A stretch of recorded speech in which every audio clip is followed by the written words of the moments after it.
Halo semuanya, perkenalkan, namaku Theophilus Kalistoping. Di sini aku akan membawakan sedikit materi mengenai manajemen keuangan lanjutan. Nah, jadi kira-kira apa sih yang akan kita bahas di sini? Yuk kita simak. Nah, di sini aku akan membawakan 3 part dari manajemen keuangan lanjutan.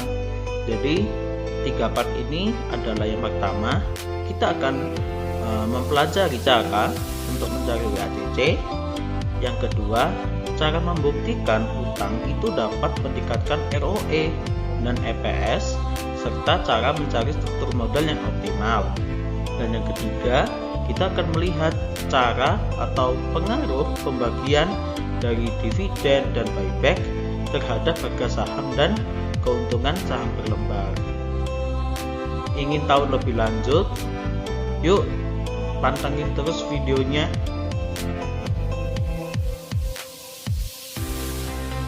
Nah, yang pertama atau part 1 kita akan belajar cara untuk mencari WACC. Nah, untuk cara mencari WACC, data yang dibutuhkan ada 3. Yang pertama ada CAPM, yaitu biaya modal dari saham. Yang kedua ada ARD, yaitu biaya modal dari utang. Dan yang terakhir kita membutuhkan data mengenai utang dan modal perusahaan. Nah, rumus dari CAPM sendiri ialah RF ditambah beta dikali dengan RM dikurangi dengan RF. Dengan keterangan RF adalah total suku bunga BI selama 1 tahun dibagi dengan 12 bulan. Nah, kemudian RM itu adalah standar deviasi dari IHSG, dan beta adalah menggunakan regresi beta. Lanjut. Nah, kita mempunyai contoh kasus nih para penonton. Diketahui beta sejumlah 1,11, kemudian RF sejumlah 5,10%, kemudian RM adalah 6,90%. Jadi RM dikurangi dengan RF adalah 1,80%. Nah, kira-kira berapa sih CAPM-nya? Yuk kita lanjut. Nah, rumus CAPM sendiri tadi sudah kita jelaskan di awal, adalah RF ditambah beta dikalikan dengan RM dikurangi RF. Jadi CAPM-nya adalah 5,10% yang kita tambahkan dengan 1,11 dikalikan dengan 1,80%, menghasilkan CAPM sejumlah 7%. Nah, cara mencari WACC setelah kita menemukan CAPM atau biaya modal dari saham, kita akan melihat ARD atau biaya modal dari utang. Yuk kita lanjut. Nah, rumus dari ARD adalah RD dalam bentuk persen dikalikan dengan 25%. Dengan keterangan RD adalah total nilai obligasi dibagikan dengan total bunga obligasi yang dibayarkan. Nah, 25% sendiri adalah pajak yang harus dibayarkan kepada pemerintah. Nah, kita memiliki contoh kasus. Diketahui nominal obligasi dari perusahaan BCA. Kita lihat di sini obligasi dari Bank BCA sejumlah 500 miliar dengan kembalian atau bunga yang harus dibayarkan oleh Bank BCA sejumlah 38,9 miliar. Nah, setelah kita bagi tadi menghasilkan angka RD yaitu 12,80%, dan juga harus dikalikan dengan 25% dari pajak yang harus dibayarkan kepada pemerintah. Nah, kira-kira berapa sih ARD-nya? Yuk kita cek. Nah, rumus ARD sebelumnya adalah RD dalam bentuk persen dikalikan dengan 25%. Jadi ARD adalah 12,80% yang dikalikan dengan 25%-nya, menghasilkan ARD sejumlah 9,60%. Nah, yang terakhir dalam cara mencari WACC adalah utang dan modal dari perusahaan, data yang kita butuhkannya. Yuk kita next. Nah, rumus WACC sendiri adalah jumlah utang ditambahkan dengan modal dibagi dengan jumlah biaya utang dan modal yang dihasilkan. Yuk kita cek. Nah, Contoh kasusnya diketahui jumlah modal dari keseluruhan perusahaan ini adalah 899M dengan jumlah biaya modalnya yang mereka harus bayarkan adalah sekitar 81,9M. Berapa sih WACC-nya? Yuk kita cek. Nah, rumus WACC tadi adalah jumlah utang ditambahkan dengan modal dibagi dengan jumlah biaya utang ditambah modal, menghasilkan WACC sama dengan 899M dibagi dengan 81,9M menghasilkan WACC sebesar 9,12%. Di part 2 ini kita akan membuktikan apakah utang itu dapat meningkatkan ROE dan EPS serta cara mencari struktur modal yang optimal. Nah, data yang kita perlukan untuk mencari data untuk mendapatkan utang itu dapat meningkatkan ROE dan EPS adalah yang pertama kita membutuhkan laba bersih, yang kedua total modal, yang ketiga utangnya itu sendiri, dan yang terakhir adalah total saham beredar. Nah, dan yang kedua untuk cara mencari struktur modal yang optimal, data yang kita perlukan adalah laba operasi bersih, bunga utang obligasi, laba pemegang saham, keuntungan yang disyaratkan, nilai pasar saham, nilai pasar utang, biaya utang, dan nilai total perusahaan. Lanjut. Nah, diketahui pada tahun 2019 dan di tahun 2020 laba bersih dari tahun 2019 adalah 12,9 triliun dengan total modalnya sejumlah 159,7M. Sedangkan di tahun 2020 laba bersih yang dicetak adalah 12,2 triliun di mana modal totalnya adalah 169,3M. Nah, dengan rasio utang di tahun 2019 itu adalah 4,45 dan di tahun 2020 rasio utangnya adalah 4,76 dengan arti utang naik sejumlah 0,31. Nah, berapa ROE-nya? Nah, rumus ROE adalah laba bersih dibagikan dengan total modal. Itu berarti untuk ROE di tahun 2019 adalah 12,9 triliun kita bagikan dengan 159,7M.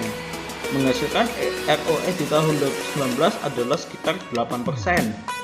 Nah, yang kedua untuk ROE tahun 2020 kita akan membagikan 12,2 triliun dibagikan dengan 169,3M. Menghasilkan ROE di tahun 2020 adalah sekitar 7%. Nah, kesimpulannya, meskipun utang itu sudah meningkat, namun ROE malah menurun. Nah, untuk yang kedua, kita akan mencari apakah benar dengan melakukan penambahan utang bisa menambahkan EPS. Di sini kita memiliki data di tahun 2019 dan di tahun 2020 dengan laba bersih di tahun 2019 adalah 12,9 triliun dengan saham beredarnya sejumlah 24,4 miliar.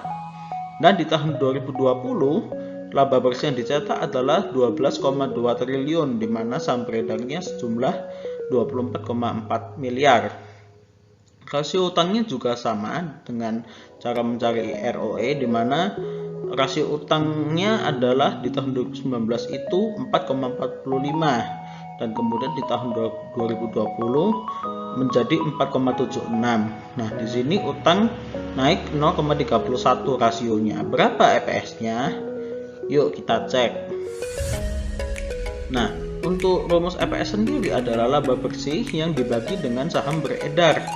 Itu berarti EPS di tahun 2019 adalah 12,9 triliun kita bagikan dengan 24,4M. Menghasilkan EPS di tahun 2019 adalah Rp528,6. Yang kedua untuk EPS di tahun 2020 adalah 12,2 triliun yang kita bagi dengan 24,4 miliar. Menghasilkan EPS di tahun 2020 sejumlah rupiah. Nah, kesimpulannya, meskipun utang sudah meningkat, namun pada kenyataannya EPS malah menurun. Nah, yang terakhir kita akan mempelajari cara untuk melihat bagaimana cara menentukan struktur modal yang optimal.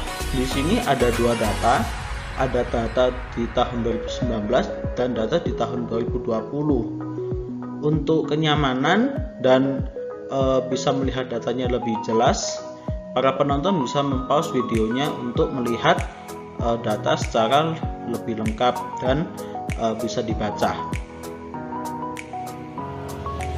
Baik, jadi kita akan melihat struktur modal mana yang lebih optimal di antara tahun 2019 dan tahun 2020. Yuk kita cek. Nah, jawabannya adalah struktur modal yang optimal itu adalah milik tahun 2020. Kenapa? Karena yang pertama, nilai total perusahaannya itu lebih tinggi dari tahun 2019 dan daya modalnya juga yang dihasilkan itu lebih rendah daripada 2019. Maka dari itu struktur modal yang optimal adalah milik tahun 2020. Di part 3 ini kita akan melihat apakah pembagian dividen dan buyback itu berpengaruh terhadap harga saham.